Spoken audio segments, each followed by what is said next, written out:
Congress party రాష్ట్రంలో గతంలో దేశంలో మైనారిటీలను పట్టించుకోలేదన్నారు బీజేపీ లీడర్లు. అంబేద్కర్కు హస్తం పార్టీ గౌరవం ఇవ్వలేదన్నారు. కుటుంబ స్వార్థ రాజకీయాలు పెట్టింది పేరు కాంగ్రెస్ అని మండిపడ్డారు.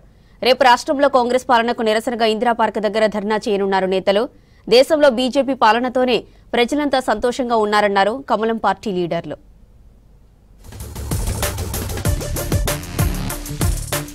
దేశంలో బీజేపీ అధికారంలోకి వచ్చిన తరువాతే అంబేద్కర్ కు సరైన గౌరవం దక్కిందన్నారు ఆ పార్టీ రాష్ట్ర అధ్యక్షుడు రామచంద్రరావు.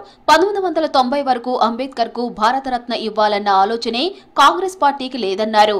భారత రాజ్యాంగాన్ని అనేకసార్లు కాంగ్రెస్ మార్చేందుకు ప్రయత్నించిందని ఆరోపించారు. అంబేద్కర్ వర్ధంతి సందర్భంగా బీజేపీ రాష్ట్ర కార్యాలయంలో ఆయన చిత్రపటానికి పూలమాలలు వేసి నివాళులర్పించారు పార్టీ నేతలు.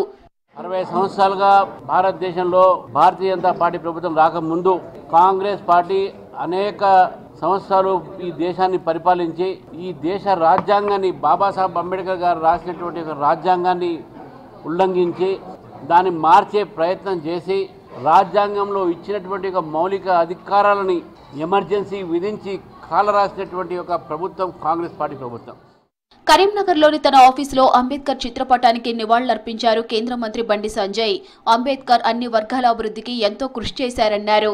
ఓటు హక్కు కొందరికే కాకుండా అందరికీ ఉండాలని చెప్పారన్నారు. అన్ని వర్గాల ప్రజల కోసం ఆయన చేసిన కృషి మరువలేనిదని కొనియాడారు సంజయ్.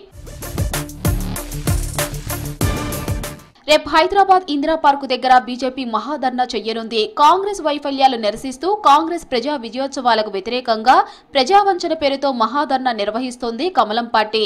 ఏర్పాట్లను పరిశీలించారు బీజేపీ లీడర్లు. రేపు ఉదయం 9 గంటల నుండి మధ్యాహ్నం 3 గంటల వరకు మహాధర్నా జరగనుంది. బీజేపీ స్టేట్ ఆఫీసులో అధ్యక్షుడు రామచంద్రరావు అధ్యక్షతన పార్టీలోకి భారీగా చేరికలు కొనసాగాయి.